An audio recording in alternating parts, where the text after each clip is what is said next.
Welcome to the king of dimensions, जहां हर कहानी एक नए डायमेंशन का दरवाजा खोलती है। फैंटेसी, रोमांस, एक्शन या हॉरर, हर एपिसोड में मिलेगा आपको एक नई दुनिया का अनुभव। ओपन बुक कहानियां जो दिल को छू जाएं और दिमाग में बस जाएं। अगर आपको कहानियों से प्यार है तो आप बिल्कुल सही जगह पर हैं। पुष्पिन सब्सक्राइब करो और जग जाओ हमारे इमेजिनेशन के अनंत डायमेंशंस से। प्लीज आप लोग से निवेदन है कि इस वीडियो को पूरा देखें और सुने। 96 रेस्क्यू। अग्निहोत्री हवेली के अंदर इस वक्त ज्ञानेश्वर दादाजी के सामने फोन पर हुई बात बताता है। जब दादाजी ने ये सुना तो उन्होंने उठकर अपने बेटे के गाल पर एक जोरदार थप्पड़ जड़ दिया और बोले, बेवकूफ, जब वो उसके आसपास चक्कर लगा रहा था तभी उसके हाथ पैर तोड़ देते। अब मेरे पास क्या मुंह लेके बता रहे हो? एक तो परिवार की इतनी बड़ी पूजा थी, लेकिन तुम्हारे बेटी को उससे कोई मतलब नहीं है और अब उस लड़के के साथ कहीं जाकर अपना फोन भी बंद करके बैठी है। अब बता, उसे तू कैसे ढूंढेगा और उसके साथ कुछ ऊंच नीच हो गया तो तू क्या करेगा? दादाजी का ऐसा गुस्सा देख ज्ञानेश्वर ने अपना सिर नीचे झुका लिया। तभी बात को संभालते हुए विराज के पिता बोले, अब गुस्सा करने से कुछ नहीं होगा विराज, तुम अभी पुलिस डिपार्टमेंट में कहकर उसका लास्ट लोकेशन ट्रैक करो और तुरंत वहां पर पहुंच जाओ। तभी शौर्य बोला, रुकिए, उसकी कोई जरूरत नहीं है विराज, तुम लैपटॉप लेकर आओ, मैं उसे अभी ट्रैक करता हूं। ये सुनकर विराज ने तुरंत लैपटॉप शौर्य को लाकर दिया। शौर्य ने उसे तुरंत सिस्टम से जोड़ा और मिनल का नंबर डालकर उसे ट्रैक किया। तुरंत सभी ने देखा कि एक लाल निशान शहर के होटल की ऊपर दिखा रहा था। इसे देखकर सभी का दिमाग घूम गया। तभी शौर्य ने विराज को देखा तो वह समझ गया। शौर्य ने पलक झपकते ही बाहर की ओर छलांग लगा दी और विराज भी उसके पीछे दौड़ पड़ा। बाहर आते ही दोनों खुद कर तलवार पर खड़े हो गए और हवा में गायब हो गए। कुछ सेकंड के अंदर शौर्य उस होटल के छत पर था। उसने तुरंत पूरी इमारत को छान मारा और मिनल जी कमरे में थी, उसे ढूंढ लिया। वह इस वक्त तीसरे मेल पर थी। ये समझ आते ही शौर्य ने तुरंत विराज को किसी राजकुमारी की तरह उठाया और उन गोल सदियों के बीच के गैप में कूद गया जो सीधे ग्राउंड फ्लोर तक जाता था। शौर्य बराबर तीसरे माले पर रुक गया और अंदर छलांग मार दी। जब शौर्य उस कमरे के सामने पहुंचा तो उसने दो बॉडीज को देखा। शौर्य कुछ कहता उससे पहले विराज ने अपनी गन निकाली और उन्हें मार दिया। उनके मरते ही शौर्य ने एक झटके से दरवाजा उखाड़ दिया और अंदर आ गया। अंदर आते ही उसने देखा कि बेड पर मिनल बेहोश पड़ी थी और राजीव ने अपने सारे कपड़े उतरे थे और वह मिनल के कपड़े उतारने जा रहा था। ये देखकर शौर्य ने आगे बढ़कर राजीव को उठाया और बड़ी बेदर्दी के साथ नीचे पटक दिया। उसके पटकनी नीचे की फर्श टूट गई, लेकिन शौर्य ने इसकी ओर ध्यान नहीं दिया और मिनल को चेक किया तो उसने देखा कि उसे कोई मिशेल दवा दी गई है। शौर्य ने अपनी आध्यात्मिक ऊर्जा से उस दवा को मिनल के शरीर से बाहर निकला और उसे होश में लाया। जब तक उसे होश आता विराज ने राजीव को मार मारकर उसकी बुरी हालत की थी। जब मिनल होश में आई तो उसने बिना कपड़े के राजीव को फर्श पर पड़ा कराते हुए देखा। उसके बाद उसने विराज को उसकी बगल में देखा और शौर्य को उसके बेड के पास देखा। उसे पहले तो कुछ समझ नहीं आया, फिर बोली, विराज क्या कर रहे हो तुम? तुम्हें जरा से भी मैनर्स नहीं है। तुम खुद को क्या समझते हो? तुम्हारी हिम्मत कैसे हुई यहाँ आकर राजीव को मारने की? तभी एक चटाक की आवाज आई और मिनल बेड से उड़कर नीचे गिर गई। उसने मुड़कर देखा तो उसके सामने शौर्य खड़ा था और उसने फिर एक बार जोरदार झापड़ मिनल के गाल पर रसीद कर दे दिया।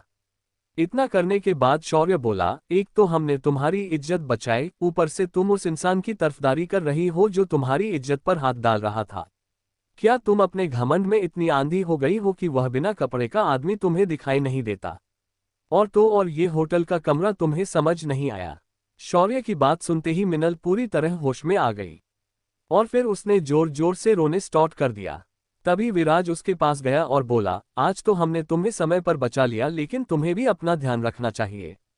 ऐसी कौन सी इम्पोर्टेंट बात थी जो तुम हमारी परिवार की पूजा छोड़कर इस लफंगे के साथ यहाँ आ गई?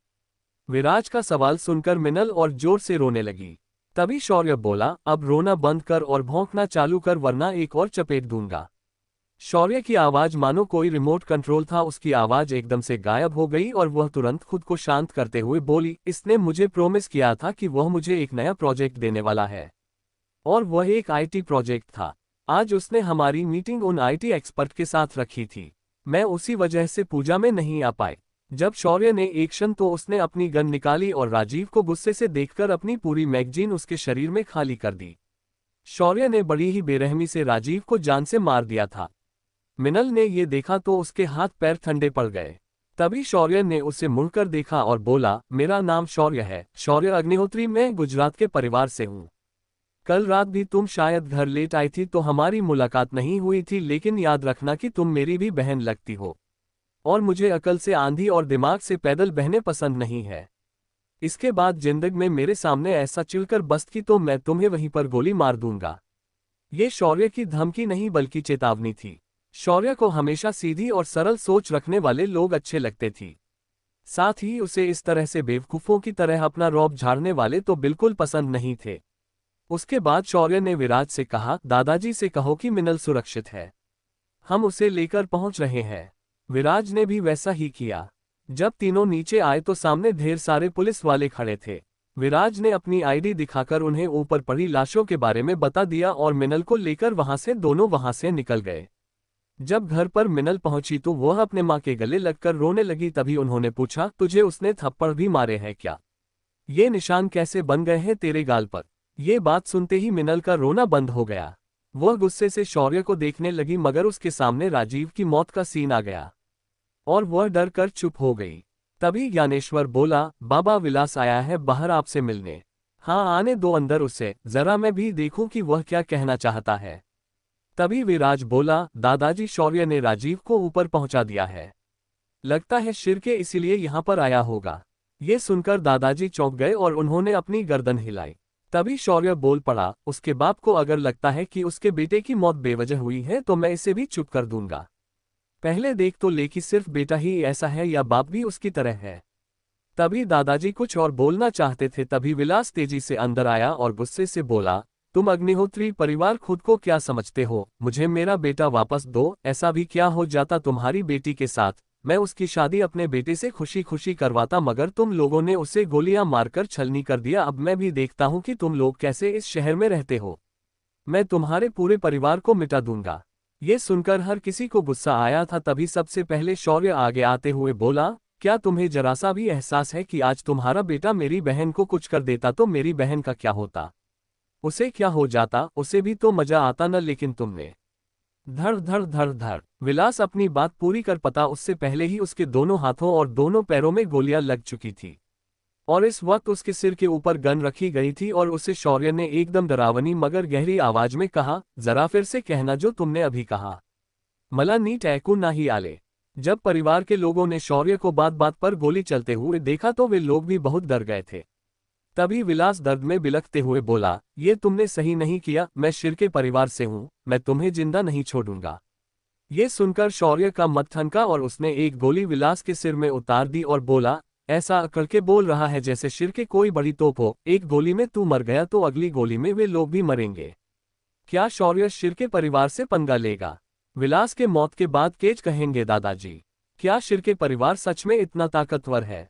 अब क्या होगा आगे? 97 शिर्के परिवार और अकल का अंधा। अग्निहोत्रियों की पुश्तैनी हवेली में सारे परिवार वाले हॉल में खड़े थे। यहां तक कि सारे बूढ़े और बच्चे सबके सब इस वक्त एक इंसान को देख रहे थे और सोच रहे थे, क्या किसी को जान से मारना इसे इतना आसान लगता है कि वह बात बात पर गोली मारता है? उनके सामने शौर्य था और उसके सामने विलास शिर्के की लाश गिरी थी। इस बार परिवार वालों को लगा कि शौर्य जितना मासूम दिखता है उतना मासूम बिल्कुल नहीं है। वह किसी शैतान से कम नहीं था और उसका अपना एक न्याय करने का तरीका है। विलास शिर्के का काम तमाम करने के बाद शौर्य ने दादाजी की तरफ देखा और कहा, क्या ये परिवार इतना दबंग है कि अग्निहोत्रियों के सामने खड़े रहने की हिम्मत करे? शौर्य की बात सुनकर दादाजी ने दुखी होकर कहा, हाँ, ये थोड़ा हमसे ज्यादा ताकतवर है, क्योंकि ये सीधा हमारे पहले वाले राजाओं के कुल से आते हैं। अब इस घटना के बाद रॉयल फैमिली हमसे नाराज हो जाएगी। वैसे भी यहाँ अब लोकतंत्र है पर उनका आज भी सम्मान किया जाता है। अब इस घटना के बाद तो हमें उनसे आमने सामने की लड़ाई लड़नी होगी। ऊपर से ये बेवकूफ यहाँ निहत्था हमसे जवाब मांगने आया था और हमने इसे भी ऊपर पहुंचा दिया। चलो कोई बात नहीं, लगता है शिर्के परिवार को उनकी हैसियत याद दिलाने का समय आ चुका है। ये कहकर दादाजी ने फोन निकाला और विलास के पिता विजयराजे शिर्के को फोन लगाया।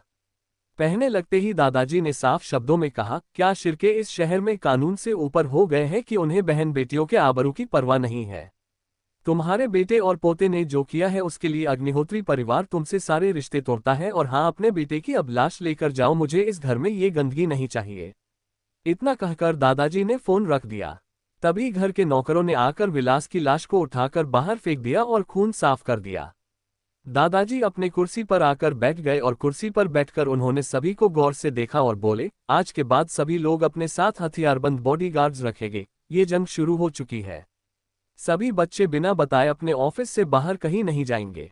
तभी अधीर, जो कि सबसे बड़े चाचा का बेटा था, जो बहुत कम बात करता था, वह बोला, दादाजी क्या हमें सच में ये सब करना जरूरी है? हम इस बात के लिए बैठकर भी बात कर सकते थे ना।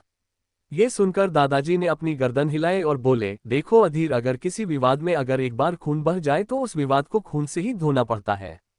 ये बात सुनकर अधीर चुप हो गया। तभी शौर्य बोला, दादाजी मुझे माफ कीजिए, लगता है मेरी वजह से पूरे परिवार पर मुसीबत आ गई है। आप चिंता न करें, मैं इसे खुद अपने तरीके से हैंडल कर लूंगा। आज रात तक आपको मैं ये विवाद मिटा कर दिखाऊंगा, बस आप मुझे इसकी इजाजत दे दीजिए। ये सुनकर विराज मन में बोला, हे भगवान, अगर इसे भेजा तो पक्का शिरके का शिकार हो जाएगा। तभी दादाजी बोले, क्या तुम बिना एक और जान लिए इस मैटर को निपटा सकते हो क्या? शौर्य ने ये सुना तो वह अचंभे में पड़ गया और सोचने लगा। उसने आज तक किसी को मारे बिना मैटर सॉल्व ही नहीं किया। हर बार उसने एक तो लोगों को धमकाया है या फिर उन्हें हाथ पैर तोड़कर घर पर फेंक दिया है। शौर्य ने इस बात पर विचार किया और कहा, अगर आप चाहते हो कि इस विवाद को मिटने में किसी की जान न जाए तो ऐसा मैं कर सकता हूं, मगर खून न बहने की गारंटी मैं नहीं दे सकता, क्योंकि इसे मिटाते वक्त मुझे कुछ लोगों को पीटना तो पड़ेगा। ये सुनकर दादाजी मुस्कुराए और बोले, ठीक है, फिर जाओ और इस मैटर को खत्म करके आ जाओ। मैं तुम्हें शाम तक का समय देता हूं। ये सुनकर बाकी लोग हैरान थे और विराज परेशान था। दादाजी की इजाजत मिलते ही शौर्य ने तुरंत विराज को अपने साथ लिया और वह घर से बाहर निकल गया। कुछ दूर आते ही शौर्य ने तलवार निकाली और विराज के साथ हवा में गायब हो गया। कुछ ही देर में शौर्य और विराज शिर के परिवार की पुश्तैनी हवेली के ऊपर थे। शौर्य ने गेट पर उतरकर तलवार अंदर रख दी और गार्ड के पास जाकर उसे संदेश दिया कि वह परिवार के मुखिया से मिलना चाहता है। संदेश मिलते ही गार्ड ने अंदर जाकर अग्निहोत्री परिवार से कुछ लोग आने की खबर दे दी। खबर सुनकर परिवार का मुखिया आग बबूला हो उठा और विजयराजे बाहर दौड़कर आया और दांत पीसते हुए बोला, मेरे पोते और बेटे को मारकर अब क्या लेने आए हो? अब सीधा मुलाकात जंग के मैदान में होगी। मैं देखना चाहता हूं कि क्या अग्निहोत्री परिवार मेरा वार झेल पाएगा। तभी शौर्य चेहरे पर मुस्कान लिए उनके सामने आया और बोला, कारभारी राम राम, मेरा नाम शौर्य है और मैं नया ही यहाँ पर आया हूँ। मुझे आप लोगों के तौर तरीके तो मालूम नहीं है, लेकिन मेरा तरीका यही है कि अगर आपकी बहन के इज्जत पर कोई हाथ डाले तो उसका हाथ नहीं सिर काट देना चाहिए। तो मैंने वह कर दिया। लेकिन आपका बेटा कह रहा था कि वह उसके बेटे की शादी उस लड़की से करता, और हाँ, वह ये भी कह रहा था कि वह लड़की भी मजा लेती है, उसका क्या? तो मैं आपको एक सवाल पूछूंगा, आप मुझसे उम्र में बड़े हैं तो आप ही इसका जवाब दें। क्या आपकी बहन बेटियों के बारे में मैं अगर कहूं कि उनकी शादी उसी इज्जत लूटने वाले इंसान से करने के लिए कहूं तो आपको कैसा लगेगा? शौर्य की बात सुनकर विजयराजे बोला, मेरा पोता एक रॉयल परिवार से था, इसीलिए मेरे बेटे ने इसे कहा था। ये सुनकर विराज हंसने लगा और बोला, क्या रॉयल परिवार वाले हो तो तुम्हें किसी की इज्जत लूटने की लाइसेंस मिलती है क्या? हमारे देश का कानून सभी को समान अधिकार देता है, यहाँ कोई रॉयल नहीं है, कोई कॉमन नहीं है। तो तुम्हारा पोता क्या आसमान से गिरा था क्या कि उसे ये विशेषाधिकार मिल गया? शौर्य की बात सुनकर विजयराजे के बुरे चेहरे पर शर्म साफ दिखाई दे रही, फिर भी उन्होंने ठान लिया था कि वे अपने बेटे और पोते के मौत का बदला लेकर रहेंगे।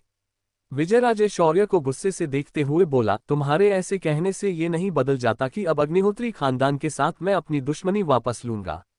ये सुनकर शौर्य मुस्कुराया और अपने वही गुंडे वाले अंदाज में बोला, ये देख बुढ़े, तुझे अगर मैंने कहा कि तेरे बेटे और पोते की गलती थी तो गलती थी, मगर तुझे लगता है कि फिर भी तू फोकट की दुश्मनी रखना चाहता है तो मैं बता दूं कि तेरी चिता पर कोई थूकने वाला भी नहीं बचेगा।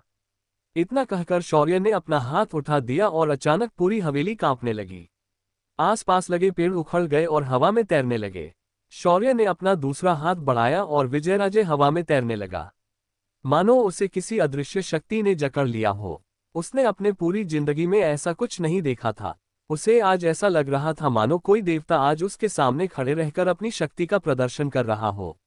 उसके बाद शौर्य ने अपने दोनों हाथ नीचे किए और आराम से चलते हुए आगे आया और विजयराजे को बोला, अगर तुमने दुश्मनी बढ़ाई तो मेरे खानदान से तो कोई नहीं मरेगा मगर तेरे खानदान का कोई नहीं बचेगा।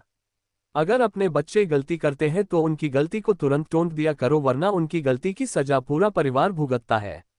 तुम्हें ये बात याद रखनी चाहिए कि अधिक लाड प्यार भी घातक हो सकता है। इस बार विजयराजे सच में समझ चुका था कि उसकी बदले की जिद कभी पूरी नहीं हो सकती।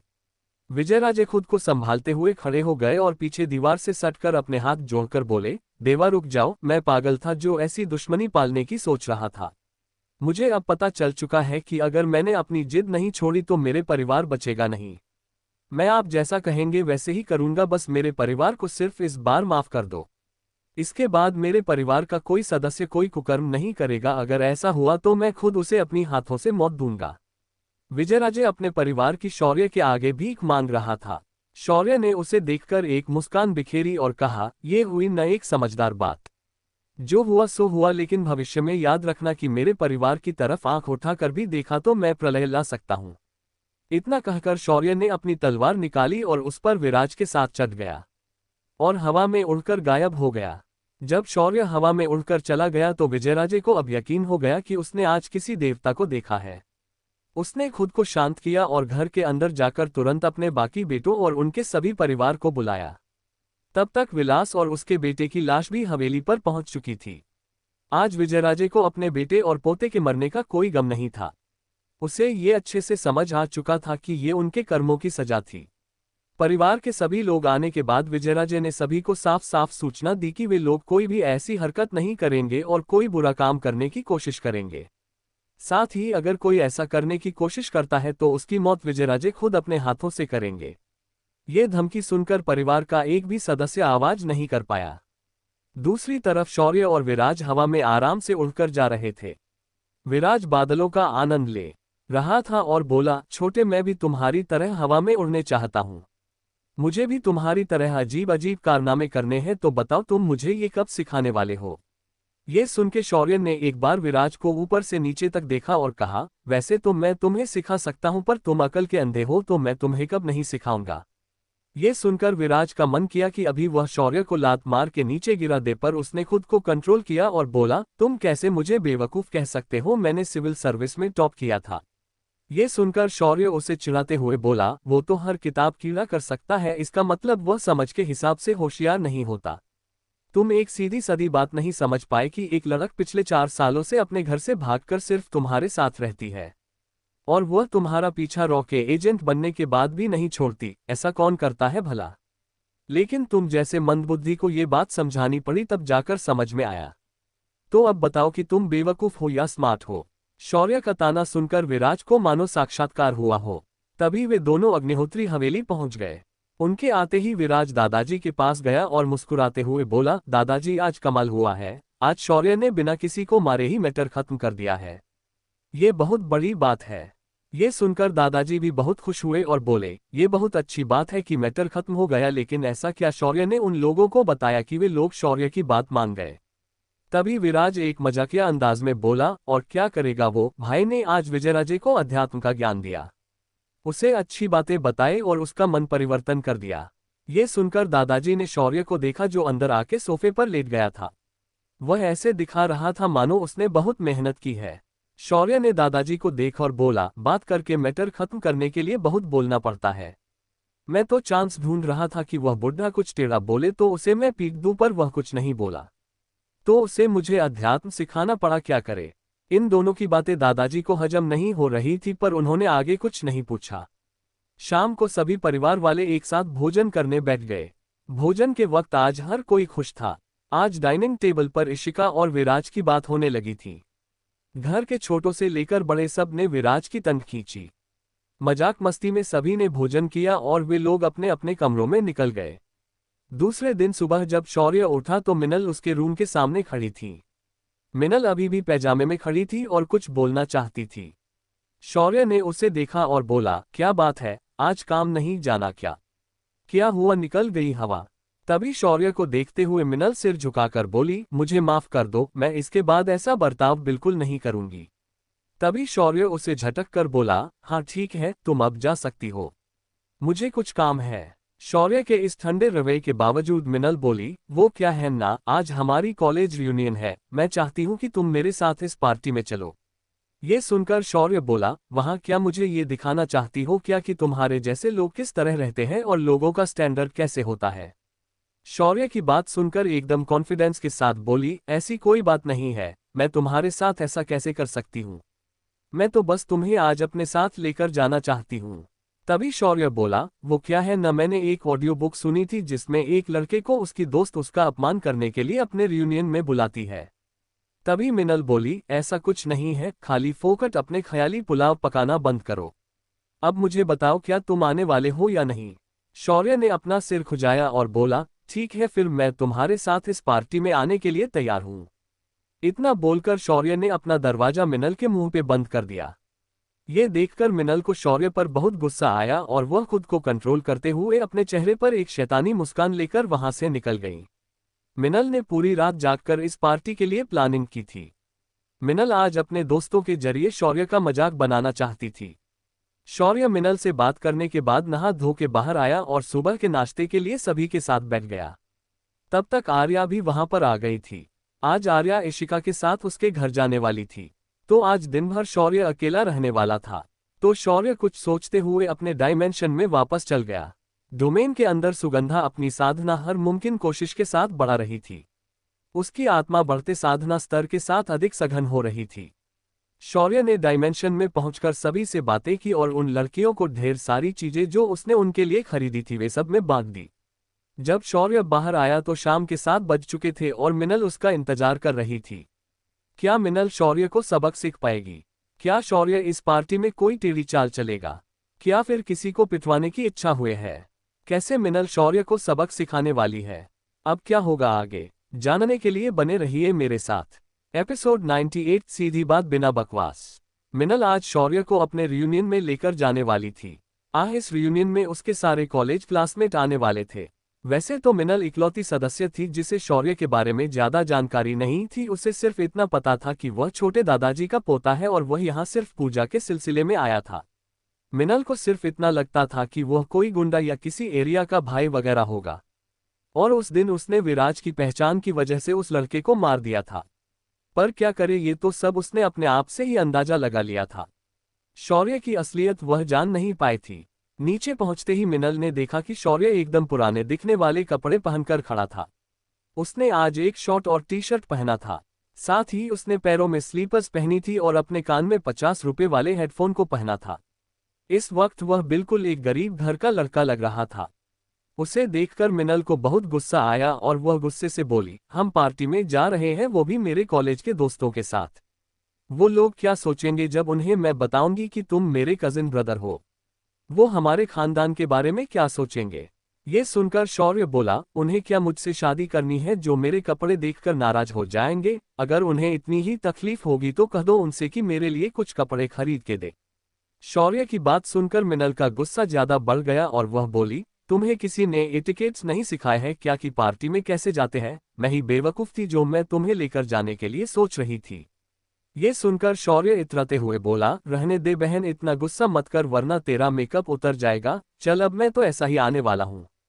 अगर तुम्हें नहीं लेकर जाना है तो मेरा टाइम वेस्ट मत करो ताकि मैं अपनी ऑडियो बुक चैन से सुन पाऊँ। शौर्य की बात सुनकर मिनल उसे ना बोलने वाली थी, पर उसने अपने अगले प्लान का ख्याल किया और शौर्य को अपनी स्पेशल BMW कार में बिठाकर पार्टी की जगह लेकर गई। ये पार्टी सांगली के सबसे बड़े होटल में रखी थी। होटल डी कोर एक 5 स्टार होटल था। यहाँ के पार्टी हॉल में सब लोग पहुंच चुके थे। होटल गेट पर आते ही मिनल ने कार पार्क की और शौर्य को लेकर अंदर जाने लगी। तभी दरवाजे पर होटल के स्टाफ ने शौर्य को रोका और कहा, सर आप अंदर नहीं जा सकते, आपका ड्रेस कोड हमारे होटल के हिसाब से नहीं है। ये सुनकर शौर्य को कोई गुस्सा नहीं आया और उसने उस स्टाफ के गाल पर एक झापड़ लगा दिया और उसके मुंह में 10,000 की नोटों की गड्डी घुसेड़ दी और बोला, अगली बार किसी को उसके कपड़े से जज मत कर। अब एक काम कर, इस पैसों के गड्डी को निगल जा वरना मैं तेरा वो हाल करूंगा कि अगली बार ये जो तो चैपट चैपट करके बात करता है न वो बंद हो जाएगा। वह स्टाफ डर से कांप रहा था। उसके आंखों में आंसू थे। तभी उस पर दया करके मिनल ने शौर्य को उसे ऐसा करने से रोका। ये देखकर शौर्य ने वह पैसों की गड्डी वापस निकली और उस स्टाफ को एक लात मारी। शौर्य ने किसी गुंडे की तरह उस स्टाफ को उसका गला काटने का इशारा किया और मिनल के साथ अंदर चला गया। शौर्य और मिनल पार्टी हॉल में पहुंच गए। उनके आते ही मिनल के दोस्तों ने मिनल का जोरदार स्वागत किया।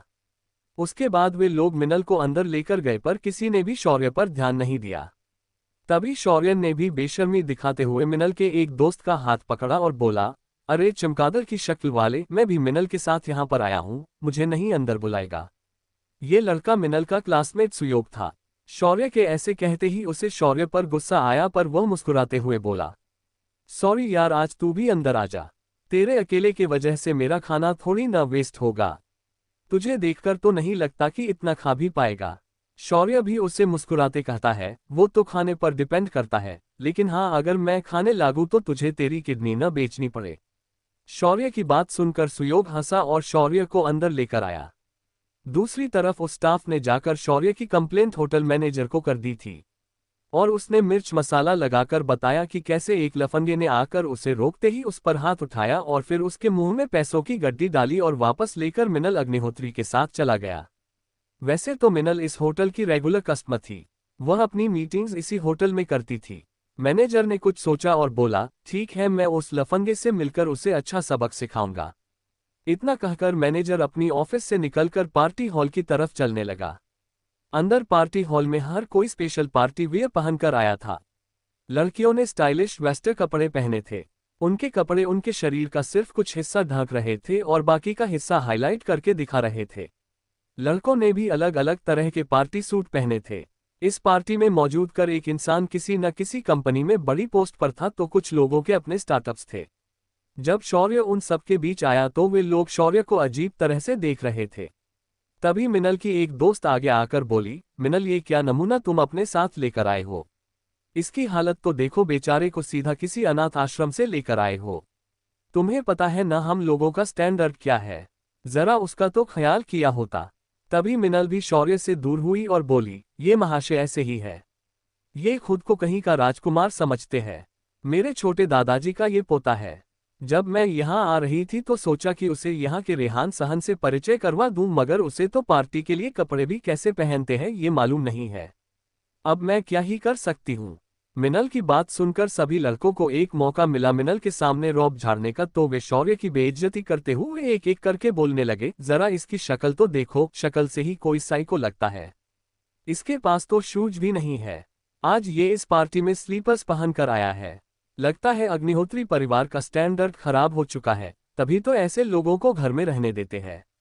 सभी की बात शौर्य ने गौर से सुनी और बोलने वाले लड़कों में से एक को देखकर शौर्य बोला, अरे ये क्या इंसान के शक्ल में लोमड़ी, लगता है किसी जंगल से भागकर आया है। फिर शौर्य दूसरे की ओर मुड़ा और बोला, क्या बे तोतले, तेरे बाप का चप्पल का कोई दुकान है क्या कि तू मेरी इन स्लीपर्स का मजाक उड़ा रहा है? अगर ऐसा है तो तेरे बाप से कहकर एक जोड़ी मेरे लिए भी मंगवा देता। शौर्य की बदतमीज भरी बातें उन लोगों को बहुत बुरी लगी। तभी एक लड़की शौर्य को देखकर बोली, ओ गरीबों के शाहिद कपूर, कहाँ से लाते हो इतना घमंड कि मेरे दोस्तों की बेइज्जती करने की हिम्मत कर रहे हो? तुम्हें पता है यहाँ मौजूद हर एक आदमी तुम्हें तुम्हारे कपड़ों के साथ खरीद सकता है। ये सुनकर शौर्य की मुस्कान और बढ़ गई और वह उस लड़की के पास गया और उसके गाल पर उंगली रखकर बाद में अपनी उंगली को देखकर बोला, अरे ये देखो, इसने इतना सीमेंट और चूना अपने थोबड़े पे लगा दिया है जितने में ये होटल पेंट हो जाता। इतनी कीमत में तो तुम ही मुझे 2 बार खरीद लो, एक बार कपड़ों के साथ और दूसरी बार बिना कपड़ों के। वैसे मैं काफी हैंडसम हूँ। शौर्य की बात सुनकर वह लड़की इतनी शर्मिंदा हुई कि वह पीछे हट गई और अपना सिर झुका लिया। मिनल को शौर्य का ऐसा बर्ताव बिल्कुल भी उम्मीद नहीं किया था। तभी शौर्य वहां के बार काउंटर पर गया और बोला, वेटर, मुझे सबसे महंगी वाइन की बोतल दे, और हाँ, ये पैसे इस पार्टी को ऑर्गेनाइज करने वाले से वसूल कर। शौर्य की बात सुनकर उस वेटर ने चांदो नावरा की एक बोतल शौर्य के सामने रखी। ये मार्केट में नई नई आए और तुरंत ही बेवरेज मार्केट पर कब्जा करने वाली भारत की सबसे महंगी वाइन थी। शौर्य ने उस बोतल को उठाया और फिर से मिनल के पास आया और उसके दोस्तों को घूरने लगा। तभी हॉल का दरवाजा खुला और प्रवीण पवार अंदर आया। ये मिनल का क्लासमेट था, साथ ही वह महाराष्ट्र के बिजनेस वर्ल्ड में बहुत ही जाना माना चेहरा था। उसने कई सारी कंपनियों को सक्सेस के ऊंचाइयों तक पहुंचाया था। कुछ ही दिनों पहले उसने गीतांजलि मेडिसिन को जिन किया था। वह एक रीजनल मैनेजर की तौर पर ज्वाइन हुआ था। महाराष्ट्र में दवाइयां की बिक्री की जिम्मेदारी उसी पर थी।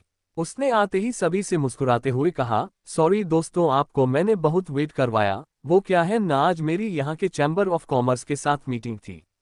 सभी ने उसका स्वागत किया, कुछ लोग तो दौड़कर उसके गले लगे। तभी प्रवीण की नज़र शौर्य पर पड़ी और वह हिकारत से बोला, ये चंपक कौन है भाई? ये सुनकर एक लड़का बोला, अरे ये नमूना मिनल का भाई है। ये सुनकर प्रवीण ने मिनल को देखा और फिर उसे अपमान की भावना से बोला, क्या बात है मिनल, तुम्हें कब से बेबी सीटिंग करनी पड़ रही है? और तुम इसे अपने साथ भी लेकर आए हो, वो भी मेरी पार्टी में। तुम्हें पता है ना, अब मैं गीतांजलि मेडिसिन का रीजनल मैनेजर हूं और ये उसकी सक्सेस पार्टी है।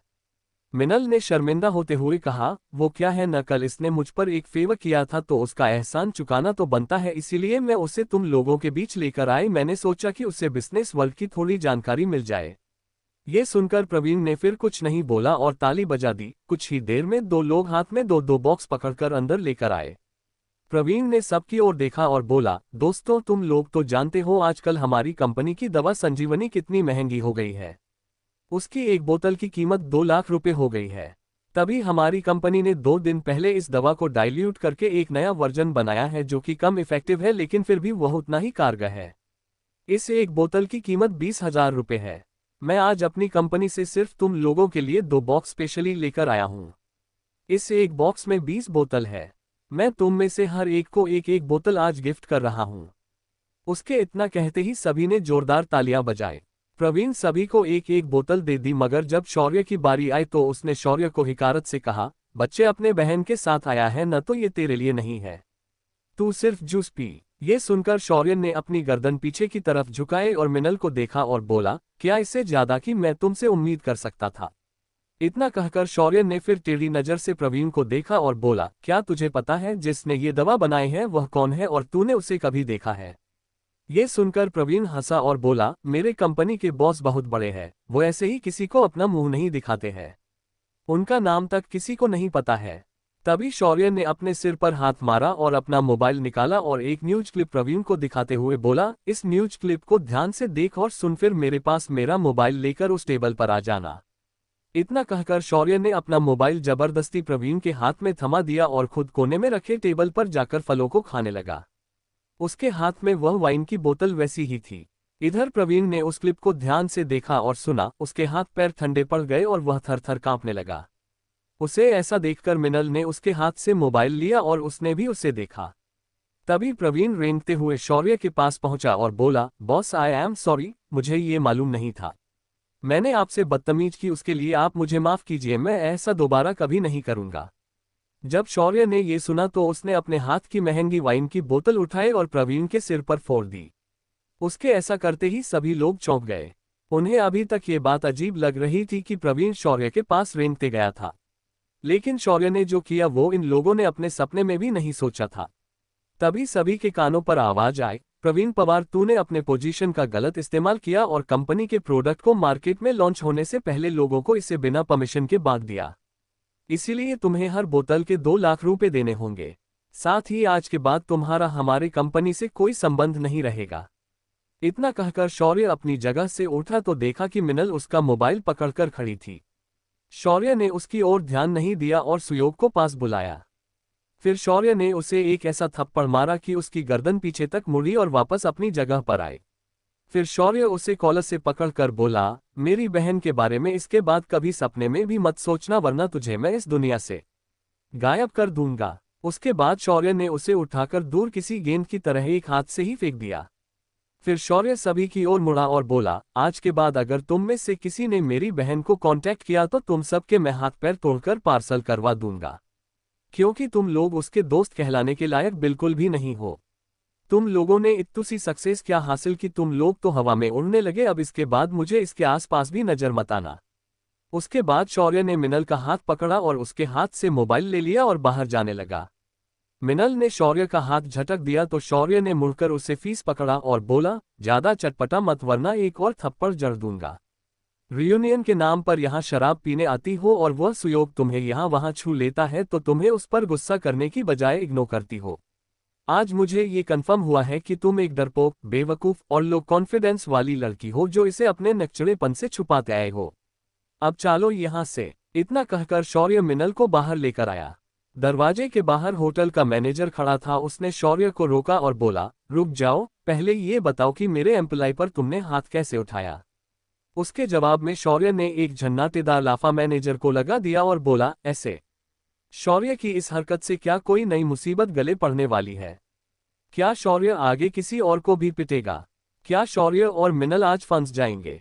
अब क्या होगा आगे, जानने के लिए बने रहिए मेरे साथ। 99 बंटी की बबली। शौर्य ने आज प्रवीण पवार को अच्छा सबक सिखा दिया था, साथ ही साथ मिनल के दोस्तों को धमकाया भी था। उसके बाद शौर्य मिनल को खींचकर पार्टी हॉल से बाहर लेकर आता है। बाहर आते ही मैनेजर शौर्य को पूछता है कि उसने उसके एम्प्लॉय पर हाथ कैसे उठाया। उसके जवाब में शौर्य उसे भी थप्पड़ मारकर बताता है। मैनेजर उस थप्पड़ से लगभग बेहोश होकर नीचे गिर जाता है। तभी शौर्य उसे वैसे ही छोड़कर आगे बढ़ने लगता है। होटल का सिक्योरिटी स्टाफ आगे बढ़कर शौर्य को रोकने के लिए आगे आता है। तभी शौर्य उन्हें भी एक एक थप्पड़ जड़ देता है। इतने बड़े 5 स्टार होटल में ऐसी मारपिटाई कोई आम बात नहीं थी। यूपीएससी शौर्य ने स्टाफ को थप्पड़ के ऊपर थप्पड़ मारकर उन्हें बेइज्जत किया था। इससे होटल की रिपोर्ट दांव पर लगी थी। होटल मैनेजर ने मार खाने के बाद खुद को जैसे तैसे संभाला और फोन निकालकर किसी को कॉल किया और कहा, छोटे मालिक, एक गुंडा होटल में घुस आया है और उसने लगभग सभी सिक्योरिटी स्टाफ को मारा है और वे लोग भी मेरी तरह जख्मी होकर गिरे हुए हैं। आप जल्दी से पुलिस को लेकर यहां आ जाइए। तभी दूसरी ओर से एक भरी आवाज आई, मैं अभी कुछ देर में वहां पहुंच रहा हूं। तुम बस उसे रोक कर रखना और उसे जाने मत देना। ठीक है मालिक। इतना कहकर मैनेजर ने फोन रख दिया। फिर उसने चिल्लाकर शौर्य से कहा, ए लफंगे, तू बस 10 मिनट रुक, तेरा बाप यहां आता ही होगा। तब देखता हूं कि तेरी कितनी औकात है। तेरी हिम्मत कैसे हुई इस होटल में आकर मारपीट करने की। तभी शौर्य अपने जगह पर रुक गया और मैनेजर की ओर मुड़ा और उसकी आंखों में देखकर बोला, अरे ओ काका, येरा झाला का तू।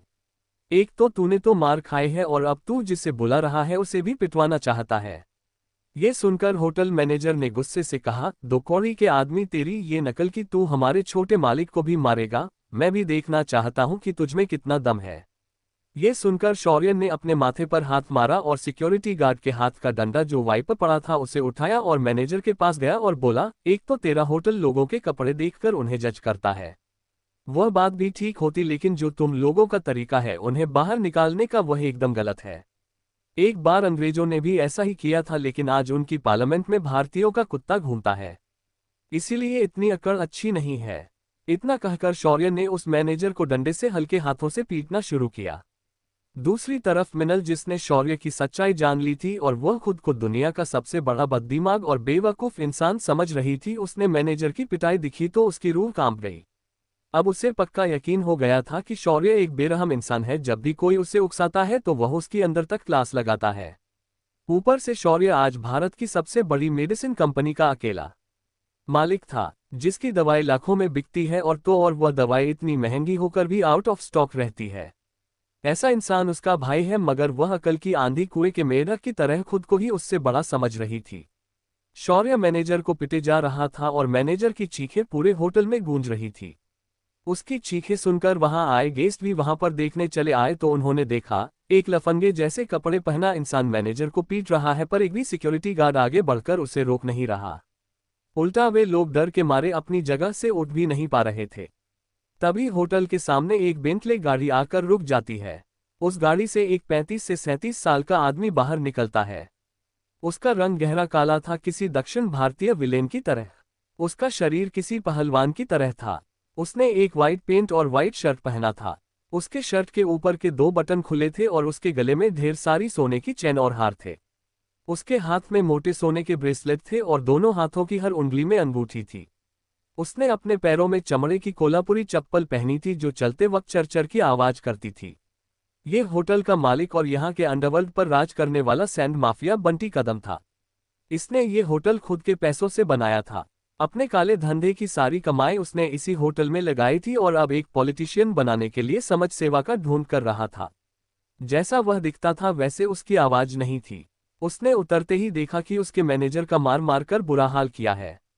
मैनेजर जमीन पर कला नीला होकर गिरा था और शौर्य उसे हाथ के डंडे से छूकर देख रहा था कि वह जिंदा है कि नहीं। फिर शौर्य मैनेजर को देखकर बोला, अबे तेरी तो सारी हवा निकल गई। मुझे लगा इस होटल का मैनेजर है तू, तो तुझमें कुछ तो दम होगा। तभी उसके पीछे से एक आवाज आए, हरामखोर कमीने, और दो चार मराठी में स्टैंडर्ड गालियां बंटी के मुंह से निकल और वह बोला, तुझे अपनी जान प्यारी नहीं क्या कि तू सीधा मेरे होटल में आकर मेरे ही लोगों को मारे। आज तुझे ऐसा सबक सिखाऊंगा कि तू जिंदा भर भूल नहीं पाओगे। ए मन्या बुला रे सबको, आज मैं देखना इस लड़के की खोपड़ी खोल दूंगा। तभी बंटी की नजर मिनल पर पड़ी और उसका चेहरा जो गुस्से से भरा था वह एकदम नॉर्मल हो गया और बोला, मिनल तू यहाँ क्या कर रही है? तू निकल यहाँ से, आग जा जल्दी।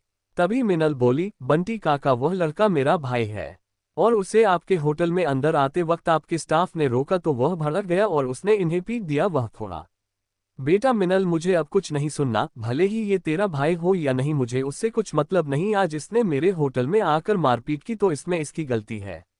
बंटी संयम के साथ मिनल को बोल रहा था। बंटी ज्ञानेश्वर का दोस्त था तो अपने दोस्त के बेटी के लिए वह इतना तो कर सकता था और उसे लग रहा था कि वह शौर्य को बचाने के लिए उसे अपना भाई बता रही है। शौर्य ने भी बंटी की बात सुनी तो वह बंटी का मजाक बनाते हुए बोला, क्या बोला ये भैंसा अभी की, ये मुझे सबक सिखाएगा? ठीक है लेकर आज जिसे लाना है, मैं यही खड़ा हूं, मगर याद रखना उनको पीटने के बाद मैं तेरी बंटी की बबली बनाकर रहूंगा। इतना कहकर शौर्य ने हाथ का डंडा फेंका और एक गार्ड को देखकर बोला, तेरे होटल में कोई बैठने के लिए कोई कुर्सी नहीं है क्या? तभी बंटी गुस्से से बोला, बच्चे तूने आज सारी हदें पार कर दी है, अब इसका जिम्मेदार तू खुद होगा। बंटी ने इतना कहा ही था तभी 10-12 गुंडे हाथों में चाकू तलवारें लिए अंदर आ गए। शौर्य ने उन लोगों को देखकर एक ताना मारते हुए कहा, अरे ये बंदरों की टोली क्या घास काटने जा रही है? क्या मुझे पता नहीं था कि 5 स्टार होटल के मालिक के लोग इतने गरीब हैं कि किसी प्रोफेशन बॉडीगार्ड को काम पर रख नहीं सकती। छे छे छे, कितनी बुरी बात है। शौर्य ने बस इतना कहा और अपने शॉर्ट्स के पॉकेट में हाथ डालकर चलते हुए वह उन गुंडों के सामने आ गया और जो सबसे आगे गुंडा खड़ा था उसकी कमर को किसी चिमटे की तरह पकड़ लिया। वह गुंडा खुद को संभल पता उससे पहले ही शौर्य ने उसे जकड़ लिया था। शौर्य कैसा करते ही एक जोरदार चीख उस गुंडे के मुंह से निकली। इस बात पर शौर्य ने सीधे उस गुंडे के मुंह पर चपेट मारी जिससे उसके ओंठ फट गए और उस गुंडे के आगे के दांत टूट गए। शौर्य ने जब ये देखा तो वह बंटी की ओर देखकर बोला, अरे बबली तेरा ये चमचा तो बहुत कमजोर निकला रे, मुझे लगा बंदे में कुछ दम होगा लेकिन नहीं, साला फीका माल है ये तो। इतना कहकर शौर्य ने अपना हाथ झटका तभी बंटी गुस्से से बोला, मन्या देख क्या रहा है, चीर डाल इसे, बाकी मैं देख लूंगा। तभी एक पहलवान जैसा आदमी जिसके गर्दन के पास तलवार का निशान था वह आगे आया और उसने अपनी तलवार अपने मयान से निकाली और शौर्य की ओर चाल करके आगे बढ़ा। शौर्य ने ये देखा तो अपनी स्लीपर पैर से निकली और फेंक कर मन्या के थोबड़े पर फेंक कर मार दी। उसकी स्लीपर लगते ही तेजी से आगे बढ़ रहा मन्या वहीं पर बैठ गया और जब सबने ध्यान से देखा तो उसके सारे दांत एक एक करके उसके मुंह से मिर्ची गिर रहे थे और उसके नाक से खून बह रहा था। तभी प्रवीण अपना मुंह लटकाए बाहर आया और उसने सामने का नजारा देखा। यहाँ ढेर सारे गुंडे पहले से ही दर्द में बिलख रहे थे। तभी शौर्य ने अगले 2 मिनट में बचे सारे आदमियों को चप्पल फेंक कर मारा और सबका हाल एक जैसा कर दिया। उसके बाद शौर्य आराम से बंटी के पास आया और उसे देखकर बोला, तो बबली तेरे चमचे तो गए, अब मैं तेरी बंटी बनाऊंगा और तुझे इन्हें मारने का कारण शुरुआत से बताऊंगा। इतना कहकर शौर्य ने अपनी चप्पल से एक झापड़ बंटी के गाल पर मार और बोला, पहली बात तेरा होटल भला ही कोई 5 स्टार हो लेकिन तू इसके लिए किसी इंसान को उसके कपड़े देखकर होटल में अंदर आने से रोक नहीं सकता। उसके बाद शौर्य ने उसके दूसरे गाल पर एक और चमाट मारी और बोला, दूसरी बात तेरे मैनेजर को ये बात समझनी चाहिए थी कि कोई बात पूछने से पहले कस्टमर से रिस्पेक्ट के साथ बोलना चाहिए। फिर एक बार चिपाक के आवाज के साथ बंटी के गाल पर चप्पल लगी और शौर्य बोला, मुझे तेरे ये कपड़े पसंद नहीं आए, तू एक गुंडा लगता है कभी इंसानों की तरह सिंपल कपड़े पहनाकर। उसके बाद एक और चप्पल बंटी के गाल पर पड़ी और शौर्य बोला, आज के बाद अपने बाप से कहकर तेरा नाम बदल ले, अगली बार ऐसा कुत्तों जैसा नाम मैंने सुना तो तेरी सच में मैं बबली बना दूंगा। तभी बंटी शौर्य के सामने हाथ जोड़कर बोला, रुको मेरे भाई, मुझे मत मारो, मेरा नाम जनार्दन है लेकिन मुझे लोग जानू बोलने लगे तो मैंने परेशान होकर अपना नाम ऐसा रखा। ये सुनकर शौर्य हंसा और बोला, ओह तो ये बात है, कोई बात नहीं, अगली बार अपना नाम सोचकर रखना, ऐसे ही जो मन में आए वह मत रखना। इतना कहकर शौर्य ने बंटी के गाल को थपथपाया। फिर शौर्य ने एक बार प्रवीण को देखा जो अपनी जगह पर बुद्ध बनकर खड़ा था।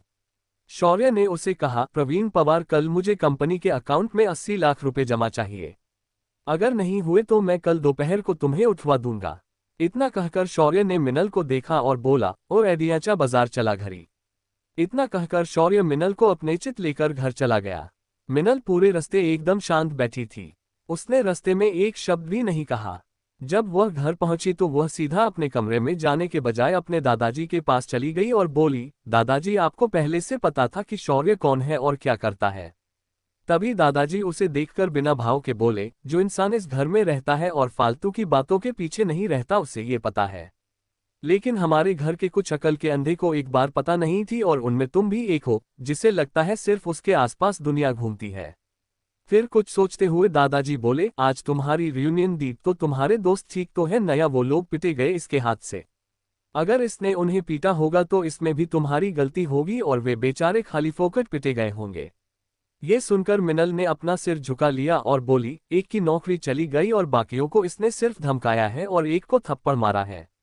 ये सुनकर दादाजी चौंक कर बोले, ये तो बड़ी अच्छी बात है। जहां तक मैंने सुना है वह कम से कम हाथ या पैर तोड़ता है, नहीं तो आमतौर पर वह उन्हें मार डालता है। ये सुनकर मिनल बोली, क्या इसे पुलिस का कोई डर नहीं है? ये सुनकर दादाजी बोले, वह खुद एक आर्मी वाला है, वह भी छोटी मोटी पोस्ट पर नहीं है, ब्रिगेडियर जनरल है। अब तुम बताओ ऐसे आदमी से कौन पंगा लेगा? ये सुनकर मिनल को कोई सदमा सा लगा हो। उसके इर्द गिर्द घूमने वाली दुनिया अब अचानक झूठी लगने लगी। ये लड़का नहीं चलता फिरता पावर हाउस था और ऊपर से इतना खतरनाक था कि वह किसी भी चाल को अपनी ताकत से पलट देता था। तभी दरवाजे से आर्या और इशिका अंदर आए। उनके पीछे एक लड़का चलते हुए अंदर आ रहा था। वह लड़का भी शौर्य के उम्र का था और दिखने में काफी हैंडसम था। ये इशिका का भाई विहान जाधव था। विहान इस समय अपनी इंजीनियरिंग के फाइनल ईयर में पढ़ रहा था। इस वक्त वह इशिका के साथ सिर्फ आर्या को पटाने के लिए आया था। शौर्य ने उसे देखा और नजरअंदाज किया। तभी आर्या दौड़कर उसके पास आए और बोली, शौर्य तो कैसे रही मिनल की रियूनियन? तभी शौर्य बोला, वो रियूनियन कम और अपनी बड़ाई करने वाली जोकरों की सभा ज्यादा लग रही थी। दिखने में तो वे लोग बड़े घर के लगवा रहे थे, मगर उनकी हरकतें सड़क छाप कुत्तों जैसी थी और हमारे परिवार का एक सदस्य उन्हें बड़े गर्व के साथ कह रहा था कि वे लोग उसके दोस्त हैं। शौर्य ने मिनल को बिना देखकर ताना मारा था। आज तक मिनल जो खुद को स्ट्रांग इंडिपेंडेंट बिजनेस वूमेन समझती थी, वह टैग शौर्य ने उतरकर उस पर अपनी स्लीपर से चांटे मरे थे। उसके घमंड को आज शौर्य ने बिना उसे कुछ कहे पैरों तले रौंदकर टुकड़े टुकड़े कर दिया था। अब उसको नया टैग चिपका दिया था, अकल की आंधी और दिमाग की बहरी। तभी इशिका अपने भाई विहान से कहती है, ये शौर्य है आर्या का मंगेतर, उनकी शादी अगले साल होने वाली है। ये सुनकर विहान का मुंह काला पड़ गया, पर उसने अपनी भावनाओं को छुपाते हुए शौर्य से कहा, मैं विहान हूँ, इशिका का छोटा भाई, मैं इंजीनियरिंग कर रहा हूँ, वैसे तुम कौन सा स्ट्रीम कर रहे हो? तब शौर्य ने उससे बिना किसी एक्सप्रेशन के हाथ मिलाया और बोला, arts stream, masters in history. ये सुनकर मानो विहान के चेहरे पर एक चमक आ गई और शौर्य आर्या के सामने नीचा दिखाने की सोचकर बोला, तुम्हारे स्ट्रीम में कोई स्कोप नहीं है। एक तो तुम कोई टीचर बनोगे या फिर घर पर बेरोजगार बैठोगे, तुम्हारा कुछ नहीं हो सकता। शौर्य ने भी उसे सीधे जवाब दिया, तो क्या तू मुझे कोई जॉब देने की सोच रहा है क्या? ये कौन सी नई मुसीबत आई है? क्या विहान भी शौर्य के हाथों पीटा जाएगा? क्या इशिका देगी विहान का साथ? क्या आर्या कभी अपने दिल की बात शौर्य से कह पाएगी? कौन सी एक्शन शौर्य लेने वाला है कशिश के प्रवीण को इंचार्ज बनाने के लिए? इन सभी सवालों का जवाब जानने के लिए बने रहिए मेरे साथ। बेटा ऐसे नहीं होता। शौर्य होटल से मारपीट करके, मेरा मतलब है वहां का मैटर सॉल्व करके मिनल के साथ घर आया था। कुछ देर बाद आर्या और इशिका भी घर पहुंच गए थे और उनके साथ आज इशिका का भाई वहां आया था। विहान का उनके साथ आने का मकसद बाकी कुछ नहीं बल्कि आर्या को इम्प्रेस करके शौर्य को रास्ते से हटाना था। इसी को ध्यान में रखते हुए विहान शौर्य को अपमानित कहते हुए उसके एजुकेशन का मजाक उड़ाते हुए कहता है। तभी शौर्य उसे पूछता है कि क्या वह उसे जॉब दे सकता है। शौर्य की बात सुनकर विहान चौंक गया और बोला, भाई तुझे मैं कोई रिक्रूटमेंट वाला दिखता हूं क्या? तो शौर्य ने कहा, तू अगर जॉब दे नहीं सकता तो फिर तू क्यों टेंशन के रहा मेरी? मैंने सुना है कि इंजीनियर को पढ़ने वाले भी आजकल कचरे की तरह मिल रहे हैं और उन्हें कोई पूछता नहीं है। शौर्य की बात सुनकर विहान का मुंह उतर गया। तभी इशिका को इसमें कुछ अजीब लगा और वह बोली, वैसे विहान तुम शौर्य की जॉब की चिंता मत करो, वह ऑलरेडी आर्मी में है और एक बहुत ऊंची पोस्ट पर है। तुम्हें अपनी चिंता करनी चाहिए। तुम्हारे जो पिछले सेमेस्टर के सब्जेक्ट में तुम्हें कीटी लगी है उसे निकलने के बारे में सोचो। इशिका की बात विहान को किसी बिजली के झटके से कम नहीं थी। उसने खुद को संभाला और आगे बढ़कर विराज को ढूंढने का बहाना बनाकर निकल गया। विहान ने अभी भी हार नहीं मानी थी। उसने बस अपनी स्ट्रेटजी बदलने के बारे में सोचा था। तभी शौर्य आर्या को देखते हुए कहता है, तो कैसा था इशिका भाभी का परिवार? ये लोग तुम्हारे परिवार की तरह तो नहीं थे ना? ये सुनकर आर्या मुंह फुलाते हुए बोली, मेरे परिवार में क्या प्रॉब्लम है, मेरे परिवार में सब लोग ठीक ठाक है। ये सुनकर शौर्य मुस्कुराया और अपना मोबाइल निकालकर बाहर किसी को कॉल करने के बहाने से वहां से निकल गया। बाहर आते ही उसने कशिश को कॉल किया। दूसरी तरफ से कॉल उठाते ही शौर्य बोला, प्रवीण पवार जिसे तुमने रीजनल मैनेजर नियुक्त किया है उसने अपने 1 हफ्ता पूरा होने का वेट भी नहीं किया और कंपनी का नया प्रोडक्ट उसने लॉन्च से पहले ही लोगों में बांट दिया है। अब मैं जानना चाहता हूं कि उसकी सेलेक्ट करने से पहले क्या तुम अपने आंखों पर पट्टी बांध कर बैठी थी? तुम्हें अच्छा और ईमानदार इंसान ढूंढना चाहिए, भले उसके पास कोई क्वालिफिकेशन न हो, लेकिन एक्सपीरियंस बेईमान नियुक्त नहीं करना चाहिए। कल मेरी सभी रीजनल मैनेजर से मीटिंग कराओ, अगर मुझे उनके नियुक्ति में कुछ गलत लगा तो इसकी सारी जिम्मेदारी तुम्हारी होगी। शौर्य की सीधी बात नो बकवास की वजह से कशिश के पैरों तले जमीन खिसक गई। उसे पता था कि शौर्य बिजनेस में कुछ नहीं जानता, लेकिन वह फिर भी बहुत कुछ अच्छे से समझता है। साथ ही साथ उसका प्रॉब्लम को सॉल्व करने का तरीका खून की नदियां बहाकर होता है। इस बार कशिश को डर लगने लगा था कि कहीं शौर्य उसे भी न कोई खतरनाक सजा दे, इसलिए उसने सिर्फ हाँ कहा और फोन रख दिया। कशिश को समझने के बाद शौर्य अंदर आया तो देखा कि विहान आर्या के आसपास किसी भौरे की तरह मंडरा रहा है। इसे देखकर शौर्य समझ गया कि ये लड़का आर्या पर लाइन मारने आया है। शौर्य ने उसकी हरकतों को नजरअंदाज कर दिया और सभी परिवार वालों के साथ अंदर डाइनिंग हॉल में चला गया। शौर्य के अंदर आते ही सबसे बड़ी चाची शौर्य के पास आए और उसे प्यार से बोली, शौर्य बेटा तो कैसी रही मिनल की रियूनियन? ये सुनकर शौर्य बोला, अब क्या बताऊं चाची, वहां आया हर एक इंसान एक नमूना था। हर कोई बड़ा ही घमंडी और नकचढ़ा था। जी तो कर रहा था सालों की खोपड़ी खोल दूं, पर खुद को कंट्रोल किया और 2 को ही मैंने पीटा। शौर्य ऐसे बता रहा था जैसे वह चाची से हर रोज ऐसे ही बात करता हो। शौर्य को इस घर में गर्माहट मिल रही थी जो उसके अपने घर में रहकर नहीं मिलती थी। तभी चाची बोली, शौर्य बात बात पर किसी को पीट देना अच्छा नहीं होता। कभी कभी कुछ समस्याएं सिर्फ बात करने से मिट जाती है। ये सुनकर शौर्य बोला, हाँ आपने सही कहा, मैं अगली बार ध्यान रखूंगा कि मैं अपने हाथ पैर सिर्फ जरूरत पड़ने पर चलाऊंगा। शौर्य की बात सुनकर चाची ने शौर्य के सिर पर प्यार से हाथ फेरा और बोली, जब तुम लोगों को मारते हो तो मुझे बहुत बुरा लगता है। उस वक्त मुझे तुम कोई और नजर आते हो, लेकिन जब तुम घर में ऐसे रहते हो तो मुझे अच्छा लगता है। ये सुनकर शौर्य मुस्कुराया और बोला, चाची जब आप मुझसे बात करती है तो मुझे गीता दादी की याद आती है। वह भी मुझे हमेशा गुस्से करने से रोकती थी, लेकिन उसकी वजह से मैं बहुत बुरे दौर से गुजरा। तभी से मैंने ठान लिया कि कोई प्रॉब्लम हो तो उसे जुबान से कम और हाथ से ज्यादा सॉल्व करना आसान होता है। शौर्य की इतनी गहरी बात सुनकर चाची बोली, बेटा इस घर में हम सब तुम्हारे साथ है।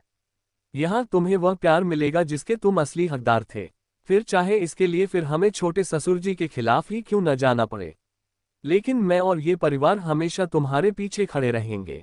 ये सुनकर शौर्य को अपने दिल में एक गर्माहट महसूस हुई। तभी उसकी दूसरी चाचियां किचन के अंदर से सामान लेकर आए। उन्होंने सारा सामान टेबल पर रखा और थाल सजाने लगी।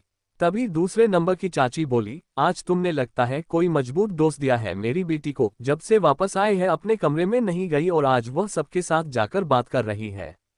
ये सुनकर शौर्य मुस्कुराया और बोला, वो क्या है न चाची, मुझे उसका घमंडी बर्ताव बिल्कुल पसंद नहीं। ऐसे लोगों का भविष्य में कोई सगा नहीं होता, बिल्कुल मेरी माँ की तरह।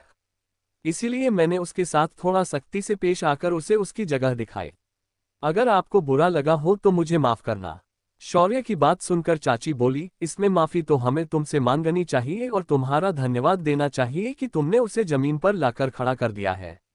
इसी बात को आगे बढ़ाते हुए तीसरी चाची बोली, तुम्हें पता है एक समय था वह घर में कोई मर भी गया तो भी वह उसमें हिस्सा नहीं लेती थी। वह हमेशा अपना बिजनेस ही सब कुछ समझती थी। पता नहीं उसने ऐसा क्या पाना है कि वह अपने बिजनेस को इतना अहमियत देती थी। इतनी अहमियत तो अंबानी भी नहीं देते होंगे। ये सुनकर शौर्य बोला, इतना क्या बिजनेस से इसे मिलेगा, मुझे देखो आज मेरी कंपनी दवा बेचती है और एक बोतल की कीमत 2 लाख है, फिर भी मेरी दवा जैसे ही दुकान में आती है 1 घंटे के अंदर खत्म हो जाती है। मेरी दवा पूरे देश के कोने कोने में भेजी जाती है। मुझे मेरी दवा बेचकर एक दिन का करोड़ों में सिर्फ मुनाफा होता है, लेकिन मैं यहाँ आराम से बैठकर पैसे गिनता हूँ, बाकी कुछ नहीं करता। इसे कहते हैं बिजनेस और मिनल जो करती है उसे मैं पागलपन कहता हूँ। जब शौर्य ये बोल रहा था तो डाइनिंग हॉल के बाहर खड़े रहकर मिनल उसे सुन रही थी और खुद के आज तक के बर्ताव को जांच रही थी। उसे अपने हर कदम पर किसी न किसी के सामने हाथ फैलाने पड़ते थे, कभी प्रोडक्ट के बारे में तो कभी कॉन्ट्रैक्ट के लिए तो कभी सप्लाई के सामने। इतनी झंझट सिर्फ उसके बिजनेस में ही थी, ऐसा वह बार बार सोच रही थी, लेकिन उसे कोई जवाब नहीं मिल रहा था। तभी पीछे से उसे विराज की आवाज आए, मिनल दी आप यहाँ क्या कर रही है, चलिए अंदर जाकर खाना खाते हैं। मिनल अपने विचारों से बाहर आए और विराज को एक स्माइल देकर अंदर आ गई।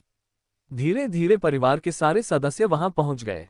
ये परिवार इतना बड़ा होने के बावजूद कभी भाइयों में या उनके बीवियों में कोई तकरार नहीं थी। न तो वे लोग एक दूसरे को कम समझते थे न तो ज्यादा। ये लोग हर मुसीबत में एक दूसरे के साथ खड़े रहते थे।